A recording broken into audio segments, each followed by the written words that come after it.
Ladies and gentlemen, do not adjust your set. I am Hitman Cause. Welcome to your official predictions for both Money in the Bank and Heatwave. And of course, I'm not alone in this endeavor. Please welcome, as always, the co-host, the homeman, Gary. Gary, welcome to the Contracts. Yo, what's good, my man, Cause Payton. Ain't none, man. Ready to get into these pay-per-views? Yeah, let's do this shit like Brutus. Alright, first off, start for Money in the Bank, we have Sami Zayn defending the IC title against Braun Breaker. I'm gonna keep it 100. I got Braun Breaker winning this. Honestly speaking, it's gonna be a good match, but I don't know who's gonna win it. I love them both. I want either one to win, but I don't know who the hell's gonna win. But the match is gonna be good though. Yeah, well, for me, the way I see it, Sammy has had a very good reign as IC champ, but it's time for Braun to take the horns right now, and especially with how strong he's been made to look, it's time. It's definitely his time. Oh yeah. Well, Steph, I'm the big yeah. I happen to love Braun. I've always loved Braun from NXT days. Yes, especially with what he did to Sammy on Raw. Like it's definitely his time. Oh, Steph.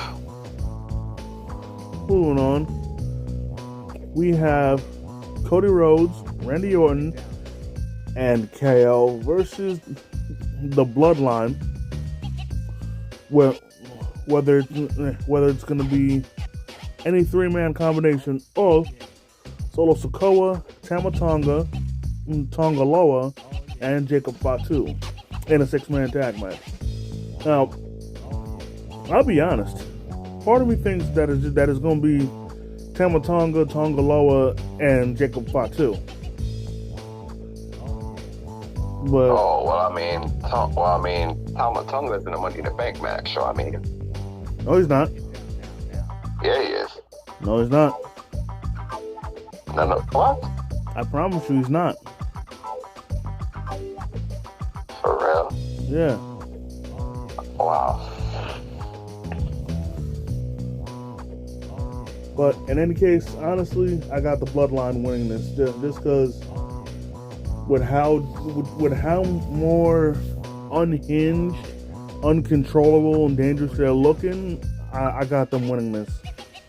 Honestly speaking, I want either one to win, but I got the Bloodline winning too. They're not going to let the Bloodline lose, so they're going to want them to be strong and stay strong, so they're going to let the Bloodline win. The match is going to be crazy too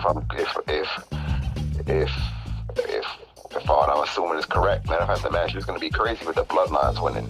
Yeah, and also another thing, the only way I can see the Bloodline losing this match is if Solo interferes, and then they all just raise hell. Oh yeah. And I will say this: I'm glad that Paul Heyman finally stood 10 toes down. Even though he knew what doing what he did would do to him, I'm glad he finally stood 10 toes down and stood up for himself. Most definitely not. Cause look here, I'm not a fan of Roman Reigns, and I never will be. But I can't even front.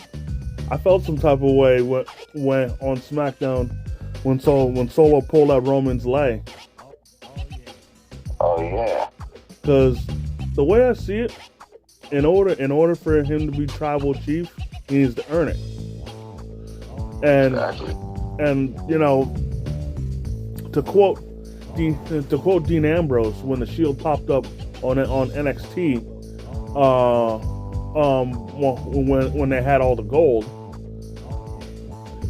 I remember he said something to Neville when him and Corey Graves were the NXT Tag Team Champions, in which he told him that he just stood that he didn't earn the tag titles with Corey Graves. He just slid into Cassius Ohno's spot in order to get them.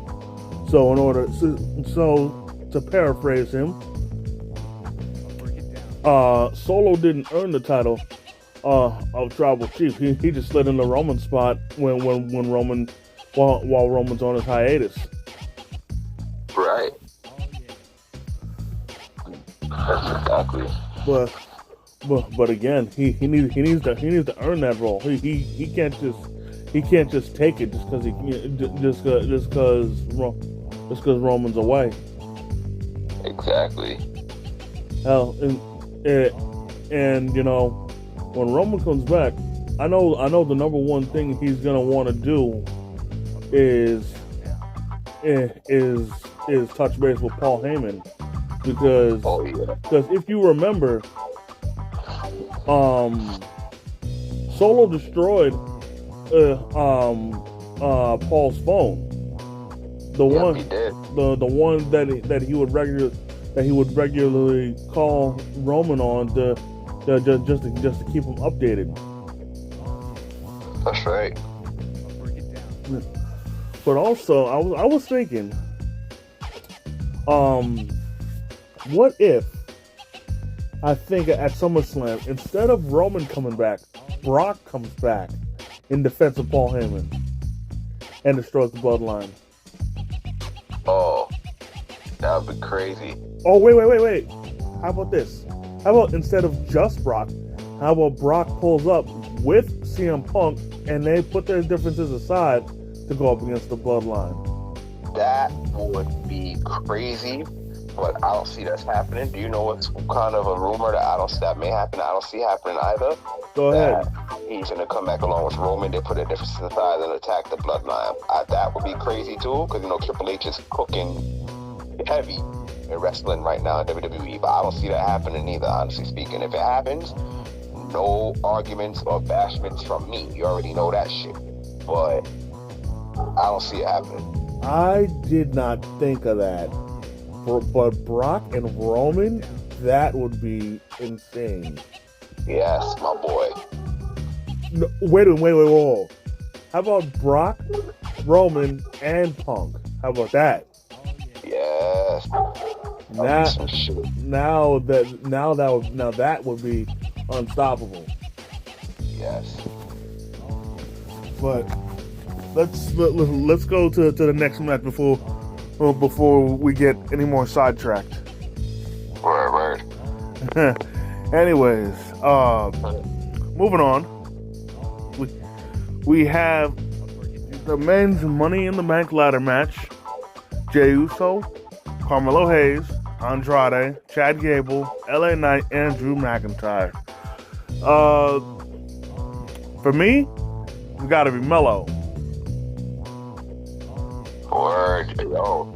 For me, it's either my boy Melo or my boy Jey Uso or my boy Drew McIntyre. But I don't think they're gonna let Drew win because my boy Punk will come out and screw him again. Yeah. I'm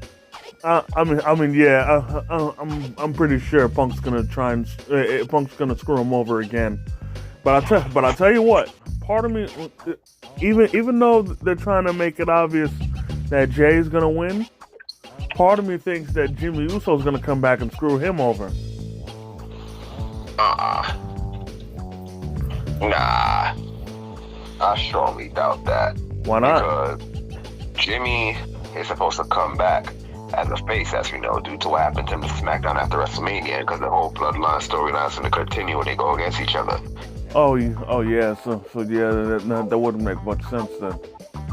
Right. Because even if he did feud with Jay, he'd still have to deal with the Bloodline because he's still on SmackDown with them.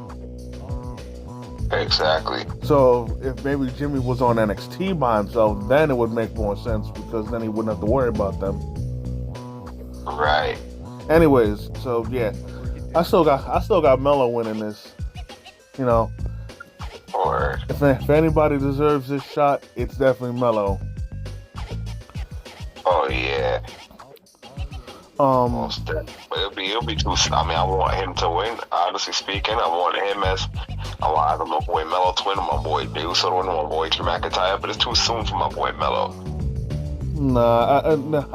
I think he definitely needs it because I think he's been put on the back burner on SmackDown. So I think he should have this just so people are given a reason to care about him again. Right. Oh yeah, LA Knight's in it too, right? Yeah, but or how could I forget? Or I want my sorry to cut you. Or I want my boy LA Knight to win. nah, Logan Paul's gonna screw him over. Yeah, that probably will happen. Just remember. It's quite a few people here that have outside storylines that's gonna interfere with them. Right. Or we can never tell the bloodlines to interfere and let Jay lose. That would make sense. So They're teasing more into that too. Remember they teased that backlash when they went face to face with Jay. yeah. So let's go over it so far. Jay might not win because the bloodline will screw him over. Drew McIntyre might not win because Punk will screw him over. LA Knight might not win because Logan Paul might screw him over. Chad Gable might not win because Wyatt Six might screw him over. Exactly. The only people that have a fair shot at winning the Money in the Bank ladder match are Carmelo Hayes and Andrade. Exactly. Because they don't have any outside beef with anybody. Exactly. Actually, if anybody, I'd say, besides Carmelo Hayes, I'd say Andrade also needs this, just because, if I'm being honest, no one cares about him right now. Right. Because he hasn't been on the main roster doing much. Like from what I understand, he's been on main event, and he's the current speed champion. Exactly. And no offense to him, but I don't give a fuck about the speed champion or speed show or anything like that. Just because it's not on the main roster TV. I don't watch main event. Right. But again, that's the problem. With dudes like me, we don't watch the side shows, and because that, we aren't getting a reason to care about dudes like Andrade. Right. So who knows? So maybe him winning this will help put him back into the spotlight where he deserves, and give us a reason to care about him. Honestly, they're not even giving him a thought right now. Yeah, I feel you. So yeah. If anybody, Melo and Andrade. Yeah, exactly. Moving on, we have the women's Money in the Bank ladder match. Io Sky versus Chelsea Green, Lyra Valkyria, Tiffany Stratton, Naomi, and Zoe Stark. Now, before I give my prediction, I know you're not blind to it. Freaking the internet, the IWC is so pissed that Zoe Stark is in this match. Right. I know you've seen how mad they are. Oh yeah. And look here, I got no problem with Zoe Stark. I'm sure she's gonna do great in this match, or do good enough. But I understand their issue with her, and her issue is look here, for me, Zoe is only entertaining as a heel. As a face, she tries too hard to pander to the crowd to the point where it looks like she's trying to be something that she's not. Right, exactly. Where as a heel, being a jerk, being a nuisance, or being self-absorbed, it just looks more natural, Right. And also, if I'm being honest, like entertaining wise, she's boring. Oh man. Like she's one she's one of those wrestlers where you put where you put a wrestler into the category of being an entertainer, where their in-ring skills leave a lot to be desired, but an entertainment factor, they can cut a promo, they're entertaining on a mic, and they can put on a show. Then you'll have the wrestler where in the ring they're damn near second to none. They're technically sound, can mix it up with anybody, it's almost impossible for them to have a bad match. But they're not that good on the mic. They can't cut that good of a promo. They're not that good of a talker, etc. And for Zoe Stark, I feel she's a wrestler, like a pure wrestler, not an entertainer. Right. That's crazy. And also a lot of people are making the argument that the only reason why they had her win the match was because apparently she made enough of a stink about it online. Oh wow. And I mean, hey, it is what it is. Yes, sir. But as far as who I want to win, you're probably gonna think I'm wildin', but I want Chelsea Green to win. What? Well, a lot of people say possibly she could be the one to win. So, because I don't know if you heard, when she won the match to qualify, the crowd popped for her. Oh yeah, it's a fact. So honestly, if they stay that way, then if she wins, they're gonna go crazy. Exactly. Not only that, but I want to hear Samantha Irvin say her name the way she does. Oh yeah. I don't care how many people bitch about it. For the dudes who want their announcer to have a personality, this is perfect. It's perfect because of the way she says it. Exactly. Right. But how about you? Who you got winning? It's Chelsea, Zoe, and who else? Io Sky, Lyra Valkyria, and Tiffany Stratton, and Naomi. I think I want my girl Naomi to win, or my girl Zoe. I think my girl Naomi, my girl Zoe, or Io, or Chelsea. I think it's gonna win. We'll see. Can you trim it down to at least two people, man? Cause you named damn near the whole field. I think it's gonna be one of them. All right, but I will admit there's at least one person I don't want to win it. Actually, two. And who are they? Io Sky. No offense to her. The only reason why I don't want her to win is because she's already won it.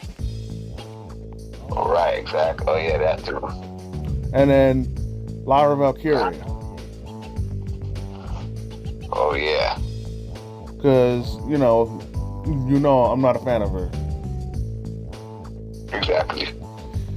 So yeah, that's honestly it. I gotcha. Moving on to the main event. Well, what will probably be the main event. Damian Priest defending the world title against Seth freaking Rollins in what's considered a last chance match, where if Damian Priest retains, Seth will never be able to challenge for the world title as long as Priest is champion. However, if Seth wins the title, Priest has to leave the Judgment Day. Wow. So there's a lot, and I mean a lot, riding on this match for both of them. Yeah, man. So honestly, this really jacks up the stakes for both of them, and it just makes things more scary for both of them. It's a fact. Because Seth, he's just desperate to win the match because he wants it, because he wants the show to stay Monday Night Raws, and he wants to stay being the top guy on Raw. Exactly. And what happened? No, so I was gonna say something. Sorry. Nah, go ahead. I said, honestly, I love them both. I don't want to win, but it's tough to see. Honestly speaking, the match is going to be good, but I think Priest is going to retain. Or Gunther's probably going to interfere, and then SummerSlam's going to be a triple threat. Gunther doesn't have a reason to interfere. Yeah, he does. He's fighting for the belt at SummerSlam. That, he won King of the Ring. Whoever win King of the Ring could fight. No, but I'm saying Gunther doesn't have a reason because he has the title shot regardless. It doesn't matter who's champion. Oh yeah, that's a fact. So like I said, Gunther doesn't have a reason to interfere, and besides that's not his style. Right.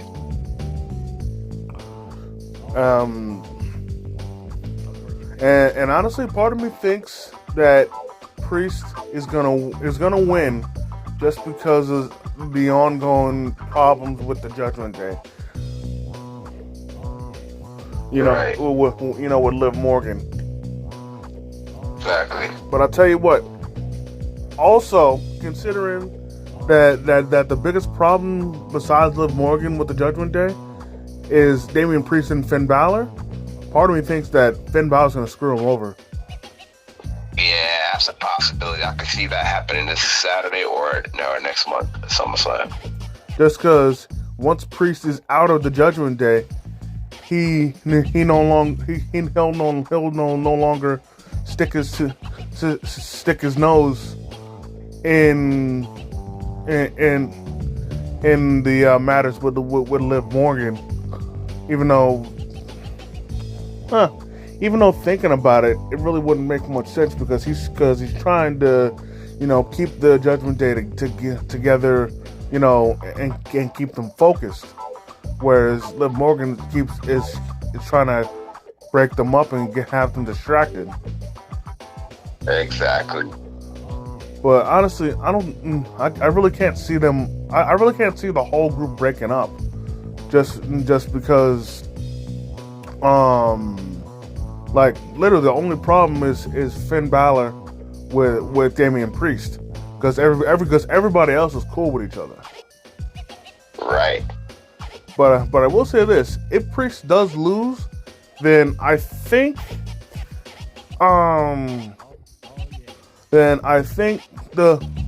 they will then make Carlito a full-fledged member. Oh yeah.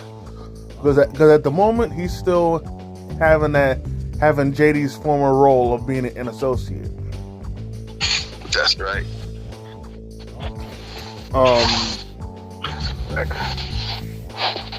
But honestly, if Priest loses clean, then honestly I don't know where he's gonna go from here. Because he can't go back to the Judgment Day because he has to leave them. Exactly. And then at that point, I don't know where it's going to leave the Judgment Day, because Priest.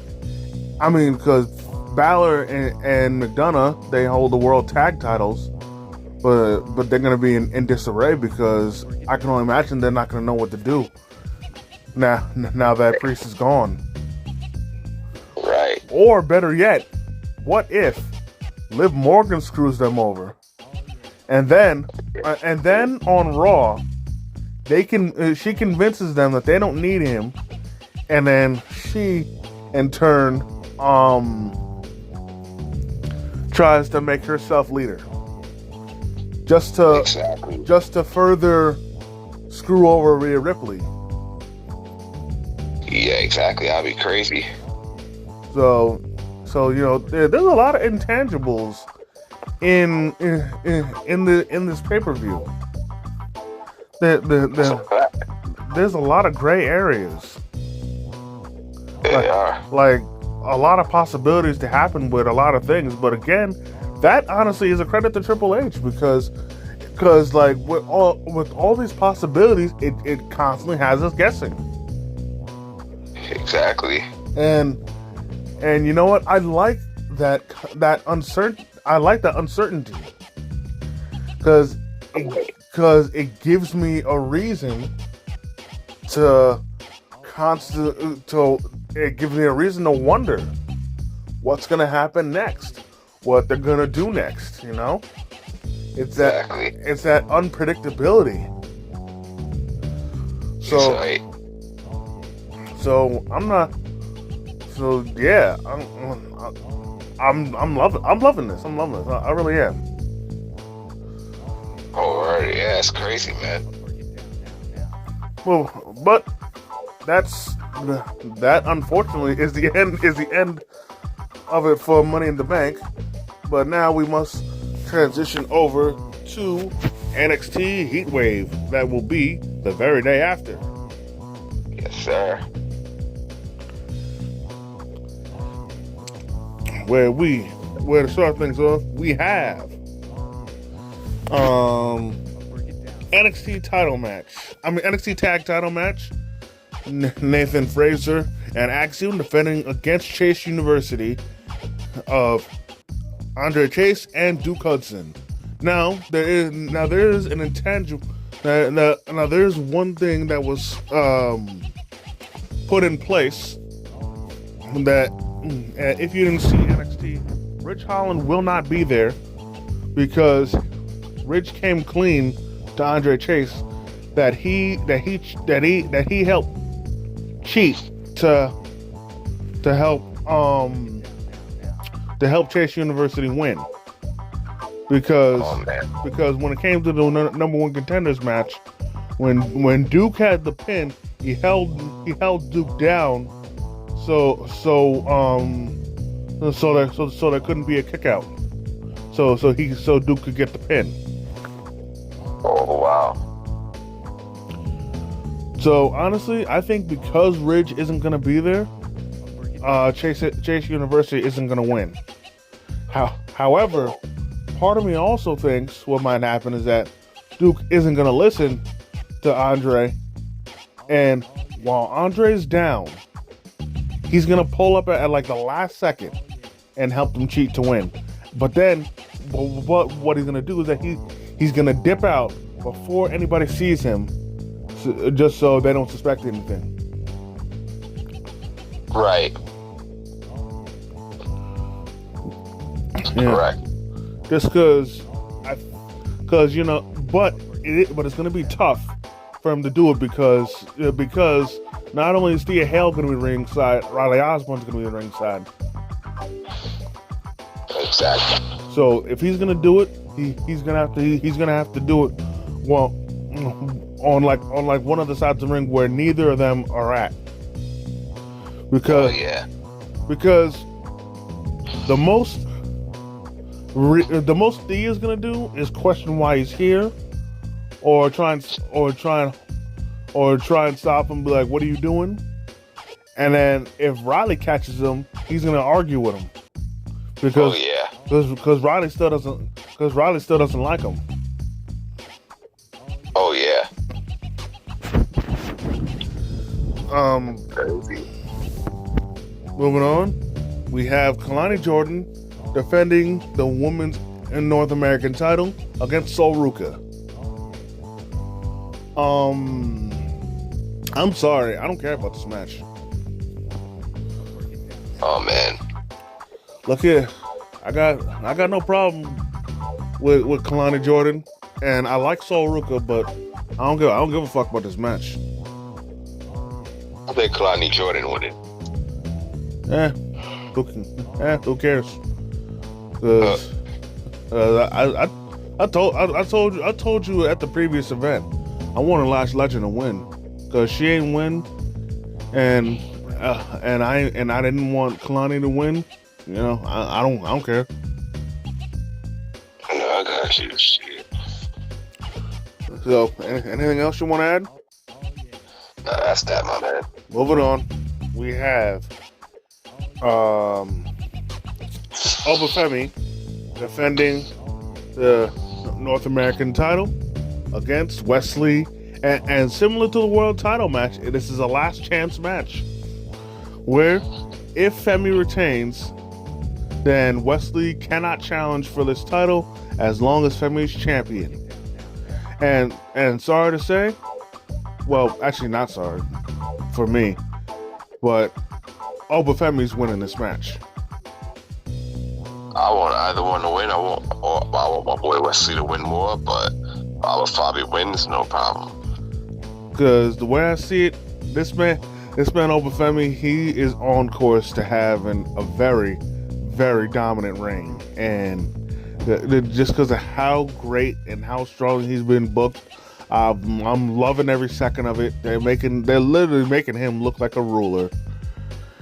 And and I tell you what, the recent forbidden door that's been opened by way of TNA has me hopeful for the future, especially since I saw something that really that gives me great ideas, and that I would love to see. Did you see it? Oh no, I didn't see the movie. Well, what I saw was on Twitter. Moose made it abundantly clear that he wants to feud with Obafemi. Oh boy! Can you imagine a match between those two?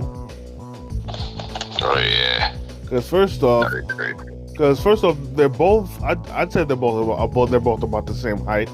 They're both extremely powerful wrestlers. They're both dominant wrestlers. So two wrestlers like that coming together to lock horns. Oh my God, the possibilities are endless.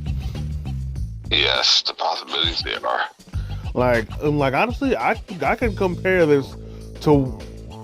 I don't know if it's ever happened, but maybe Moose versus Bobby Lashley. Something like that. That would be some shit. Oh my God. So that's what I think it's gonna be like. But it's gonna be crazy. Facts. Moving on, we have Roxanne Perez defending the NXT Women's title against Lola Vice. Wait, did you see NXT? No, I haven't. Alright, Well, spoiler guy. Huh? You want to spoil it for me, no problem. Alright, well, if I'm being honest, their face-to-face meetup, I'd say was very weak. Because the thing is, they normally have better mic skills than what they showed, but for some reason they just sounded so nervous for no reason. Oh man. Because like they were both hesitating. I think they forgot their lines or some shit like that. Because like they were hesitating at some points. It looked like they were pausing, trying to remember something, or they didn't know what they were gonna say. And then, if not that, they just didn't sound like they knew what to do or say. Like like the whole segment was weak. Oh yeah. Like, wow. And like the only thing that was remotely good or worth talking about was when Lola Vice brought up her mother and the sacrifices she made for Lola. That's about it. Right. And honestly, Roxanne's response to it sucked. Because as a heel, she missed the mark on how to respond to that. Because what she should have done was, in my opinion, she should have laughed in Lola's face about it, about the whole sacrifice thing. Because Lola broke down while talking about it. Like, Oh God. so literally, it was such a missed opportunity by Roxanne. She should have took that moment to to laugh in Lola's face and mock her. Not only mock her mother for everything she did, but also mock Lola for breaking down. Be like, oh, boo hoo. Sure, yeah, your mom did all this for you. You're acting like we're supposed to care about that. Like, she should have been, she should have did something like that. But that's a fact. But she was like, I respect what your mom did for you and all that.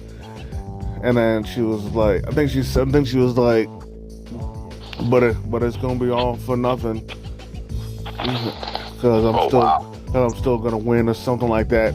It was just it's very weak mic play for both of them. I was highly disappointed in the whole segment.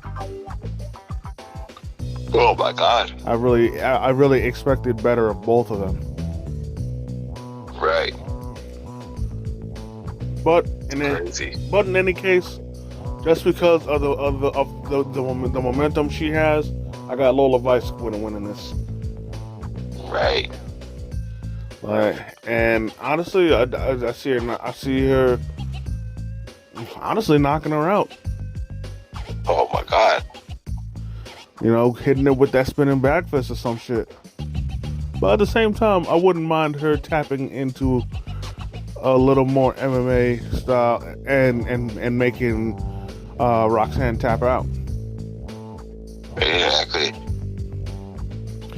But also, part of me thinks that Roxanne will win because from what I remember, I think Lola's mom will be in attendance. So Roxanne might try to find her mother and then use Lola's mother as a distraction. But if that doesn't happen, then I definitely got Lola winning. You feel me? Oh, it is. Wow. Well, that's crazy. That's real crazy, man. Like, oh my God. Yep. But who you got? Between in this match, I got the names again. I'm trying to remember. Roxanne and Lola. Come on, man. Oh my bad, I'm wilding. How the hell can I ask who? Okay, I'm sorry. My girl Roxanne retaining that belt. All right. Well, what happened? I love Roxanne. I love Cobra Jade and a few others, and I love Lash Legend too. How you gonna bring that up? They got nothing to do with this match. Oh no, I'm just saying in terms of the females and the asshole. And on top of that, especially Cobra Jade, she's still injured. No, I know. I'm just naming some women in NXT I love, man. And Roxanne Perez, God, I love her. Well, moving on, the time's come for the main event, which is Trick Williams defending the NXT title against Javon Evans, Ethan Page, and Shawn Spears. Now, before you give your prediction, one thing that throws a wrench into is that there is zero chance for an intangible to be here, at least for Ethan Page, because Oro Mensah is barred from Heatwave. Oh wow! Because on NXT, he had a segment with Ava where he had a match on NXT, but before the match, she made it clear that he's absolutely not allowed to come to Heatwave. So, with Oro Mensah not being there, no one will interfere to try and screw over Ethan Page. Oh yeah, oh man.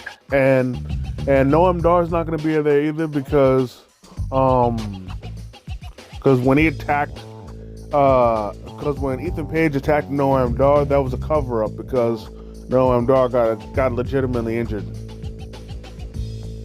Oh. Like I think he tore something in his leg, so he's gonna be gone for a while. Oh damn. But honestly, this match is a real toss up, just because at first it was just Javon Evans versus Trick Williams, but then the other two got added for very valid points. First off, Shawn Spears got added because in a match on NXT he pinned Javon Evans. Oh wow. And then Ethan Page got added to the match because honestly he had more of an alibi to be put into the match, because when it came to the Battle Royal for number one contendership for the NXT title, he was a part of the Battle Royal. However, he was never eliminated because the thing was he got attacked by Oro Mensah, and Oro Mensah fought him all the way to backstage because when he got thrown out of the ring, he wasn't thrown over the top rope, so he was never eliminated. Oh my God. And Javon Evans won the Battle Royal, but like I said, Ethan Page was never eliminated. But at the same time, he never came back. He was never able to come back to the match. So between Shawn Spears and him, he has the biggest gripe. All right. But honestly, I want Trick to retain. Hey, word, that's a fact. Honestly, that match is going to be great too, because NXT always delivers, but I want either one of them to win. I don't want my boy Trick to retain. I want my boy Trick to retain. Yeah, but and then also I do understand why they changed it from a singles match to a fatal four-way, because no offense to Javon Evans, he's still very young, and I don't think he's ready for a main event of this caliber in an arena that big for him to do it by himself. I don't think he's ready just yet. So having these three dudes, having longtime veterans of Ethan Page and Shawn Spears, and then Trick Williams, who he's not a newcomer, but at the same time he doesn't have nearly as enough experience as Page or Spears, but he still knows the ring very, very well compared to Evans. So Evans really, so this fatal four-way really does benefit him. So because with him still being green in the ring, right, it'll allow him to get more established in the ring. It'll help him learn more in the ring. And it's only going to benefit him because it's going to make him a better wrestler. Right. But overall, yeah, I got Trick winning. Yeah, I got Trick winning as well. And I'll tell you what, man. Over this weekend, I hope we have a nice batch of wrestling. Me too, man. Got two events, and two tightly packed pay-per-views. So this will be good. And no offense to AEW, but thankfully neither pay-per-view has 13 matches in one night? Yep. That is OD. Oh yeah. Like when I saw that card, like, I'm thinking, yo, these dudes is crazy. That's way too many matches. But this ain't about AEW. This is about WWE. And I think, and I will say this: if Money in the Bank doesn't live up to the hype, then I think Heatwave will pick up the slack. Or at least that's a fact. Or at least I'm hoping it will, because 9 times out of 10, whenever the main roster has a pay-per-view before NXT does, when NXT has one the day after, 9 times out of 10, when the main roster pay-per-view falls flat, NXT picks up the slack.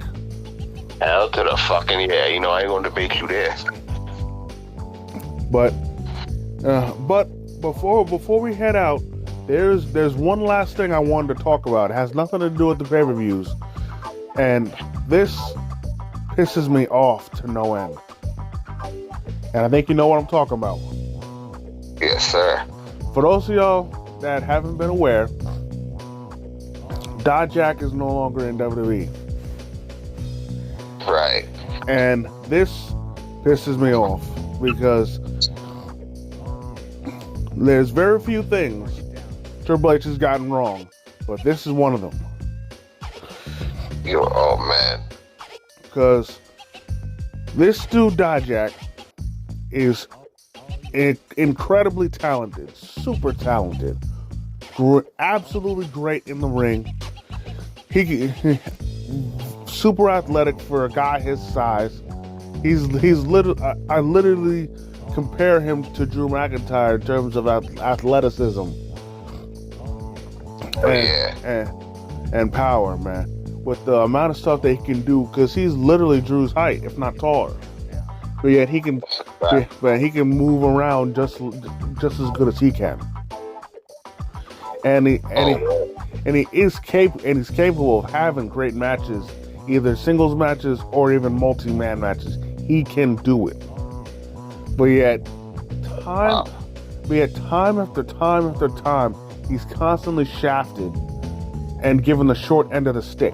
And he's constantly tried to ride it out in hopes of showing off his skills to be given a better opportunity.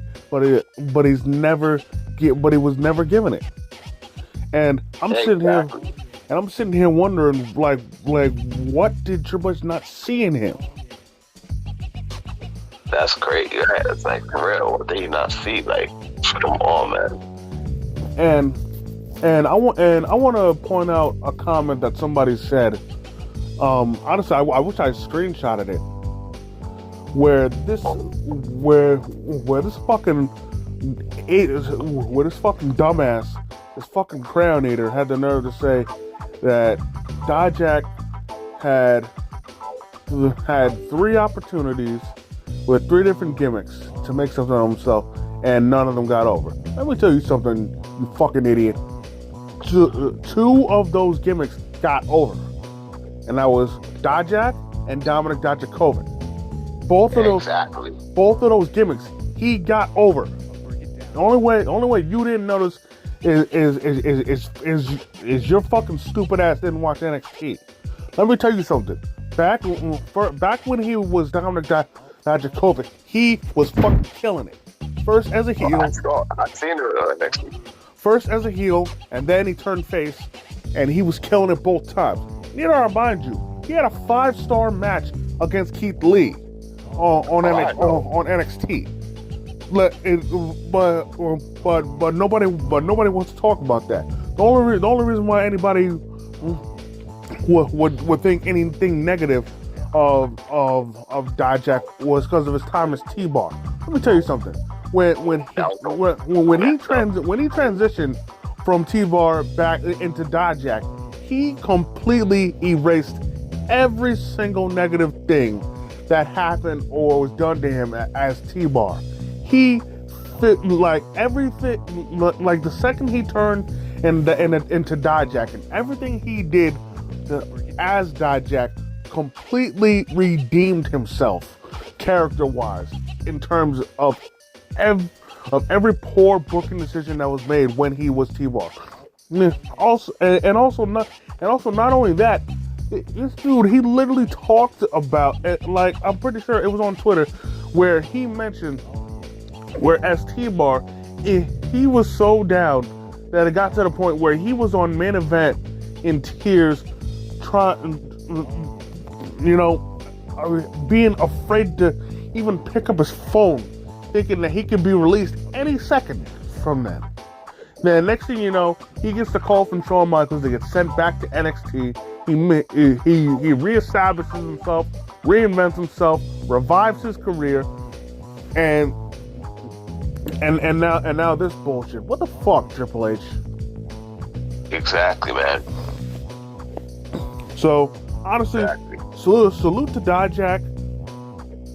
Well, I honestly hope that wherever he goes, he kills it. Personally, what I want him to do, I want him to pull an AJ Francis / Top Dollar.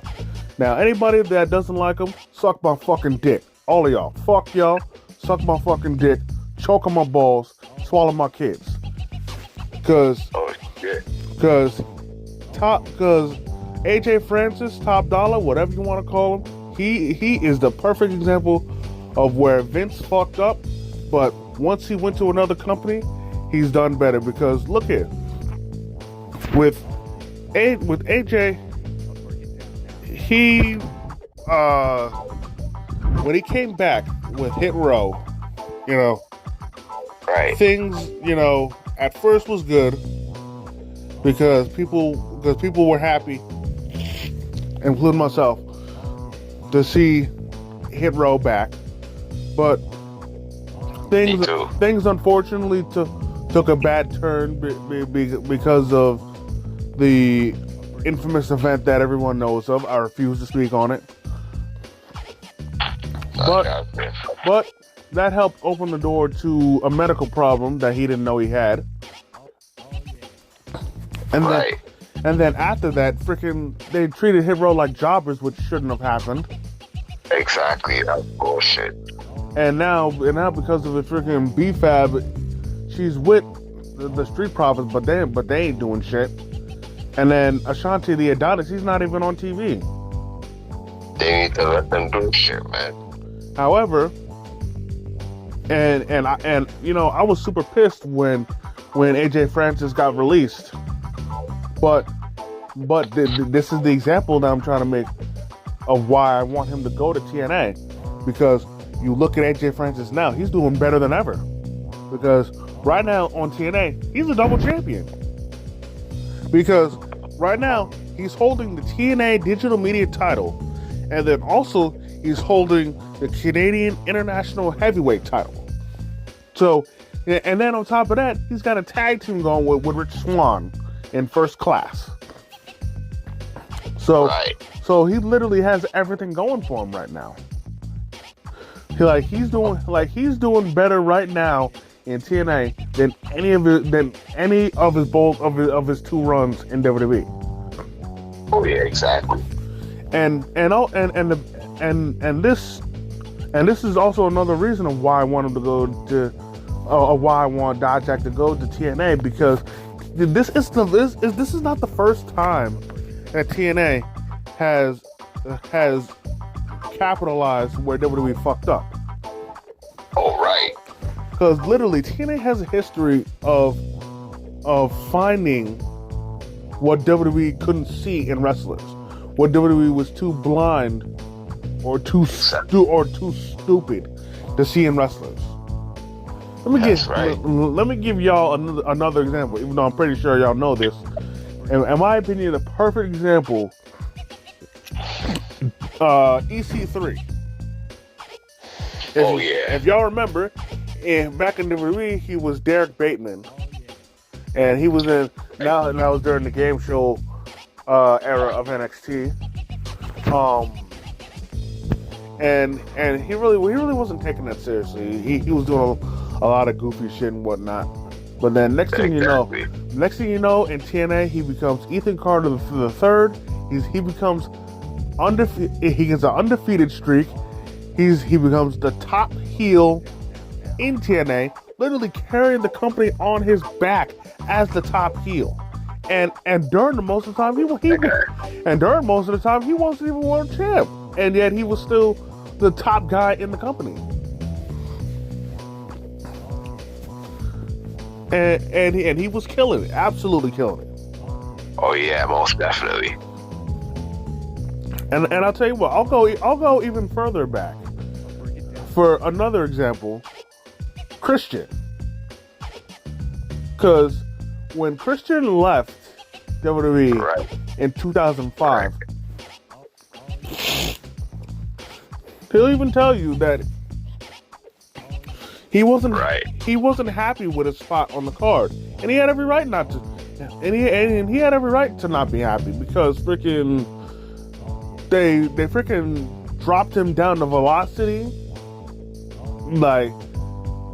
Like if he stayed there, he wasn't gonna get anywhere near the world title. Actually, if he stayed there, I'm pretty sure he wouldn't get anywhere near any title. Oh, exactly. Like they literally had him on the back burner. But then what happens? He goes to TNA, goes back to being Christian Cage, wins the NWA World Title. He's a main eventer. He's being treated strongly, literally doing as good as he should have been doing in WWE. But Vince refused to push him because he didn't like Christian. Like I'll never forget that Vince literally thought Christian was ugly, to the point where there was a point in time where he was considering trying to blur Christian's face on TV, and if not that, have him wear a paper bag over his head. I promise you, he said that. Right. Oh, Osprey. Tell you. Well, like, yo. Well, like, hey, whoa, wait a minute. What the hell is... Oh, I'm wildin'. Not Will Osprey, I'm wildin'. Where the hell I got him from? Nah, man, like, you know, what he was saying about DC3, I agree with you 1,000%. For my apologies, I don't know why I brought his name, but I agree with you 1,000%. I'll make a comparison to Dijak. It's like, yo, man, it's like, for real, man, like, DC3 is great talent, too. Like, come on, man. Yeah. So is Dijak. So straight up for Dijak, do not go to AEW, go to TNA. And the reason why I say don't go to AEW is because the way I see it, AEW has too many stars. So what would happen is that he would get lost in the shuffle.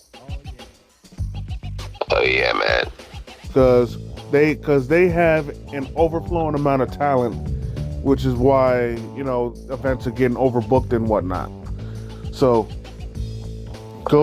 straight up, go to TNA, and I guarantee you, Dijak, you will become a major star. You'll be treated like how you should be treated, and you're gonna be good. I promise you, Dijak. Go to TNA. Oh yeah. And if you don't go there, then honestly, go to NWA. Oh yeah. And I would say go to Ring of Honor, but they're linked with AEW, and maybe go to New Japan, but I don't know how good the Japanese is, brother. Oh, gotcha. But who knows? Maybe he doesn't need to learn it. Probably not. But above all else, like seriously, go to TNA. That's the last thing. That's the last time I'll say. Just go to TNA. Oh yeah, most def. But so, on that note, with that being said, that's gonna do it for this episode, ladies and gentlemen. I definitely want to thank each and every one of y'all for taking the time out of your busy schedule to come and chill with your boys. I definitely want to thank the Humble Man, as always, for coming through and kicking his wrestling knowledge. Oh yes, most definitely. Yeah, we'll be right back at y'all with the results. Yep. So, if y'all enjoyed this match, if y'all enjoyed this episode, go hit the like button. Comment if you feel like it. If you're new to the channel, please subscribe and hit the notification bell so you never miss a new video. And as always, while we're at Struggle Vision Productions, it's the Hitman and the Humble Man. And if you see us coming, run.